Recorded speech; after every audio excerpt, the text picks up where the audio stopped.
Bonjour à toutes et à tous et bienvenue aux Chroniques du Saint-Esprit. En ce 10e épisode des Chroniques du Saint-Esprit, nous allons continuer de voir ensemble l'étymologie du mot Saint-Esprit. Dans l'épisode précédent des Chroniques du Saint-Esprit, nous avons vu toutes les acceptions du mot ruach qui ne se réfèrent pas au sens propre de l'Esprit de Dieu. Nous avons vu le sens de vin, de souffle et d'esprit avec ses sous-définitions. Haleine, vin, esprit comme étant ce qui respire vite dans l'animation ou l'agitation, esprit des vivants, souffle qui se trouve dans l'homme et les animaux, esprit comme siège des émotions et esprit comme siège ou organe des actions mentales. Aujourd'hui, nous allons continuer avec le mot ruach, cette fois-ci dans le sens propre de l'Esprit de Dieu et sa présence dans l'Ancien Testament. A. Esprit de Dieu inspirant l'état d'extase de la prophétie, comme 1 Samuel 10, 6. L'esprit, ruach, de l'Éternel te saisira, tu prophétiseras avec eux et tu seras changé en un autre homme. B. L'Esprit de Dieu forçant le prophète à donner instruction ou avertissement, comme 1 Néhémie 9, 30. Tu les supportas de nombreuses années. Tu leur donnas des avertissements par ton esprit, ruach, par tes prophètes, et ils ne prêtèrent point l'oreille.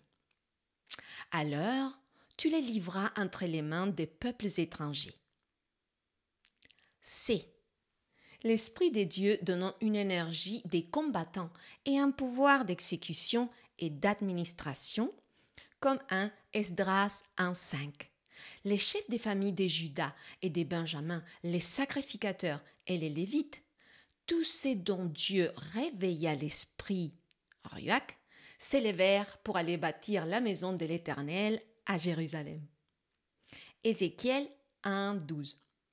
Chacun marchait droit devant soi. Ils allaient où l'esprit, ruach, les poussait à aller, et ils ne se tournaient point dans leur marche. D. L'Esprit de Dieu donnant les uns des dons variés, comme 1 Néhémie 9, 20.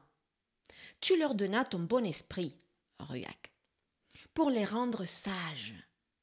Tu ne refusas point ta main à leur bouche, et tu leur fournis de l'eau pour leur soif. Ou Ésaïe 11, 2. L'Esprit, ruach de l'Éternel, reposera sur lui. Esprit de sagesse et d'intelligence, esprit de conseil et de force, esprit de connaissance et de crainte de l'Éternel. L'Esprit de Dieu en étant une énergie de vie, comme 1 Michée 3, 8.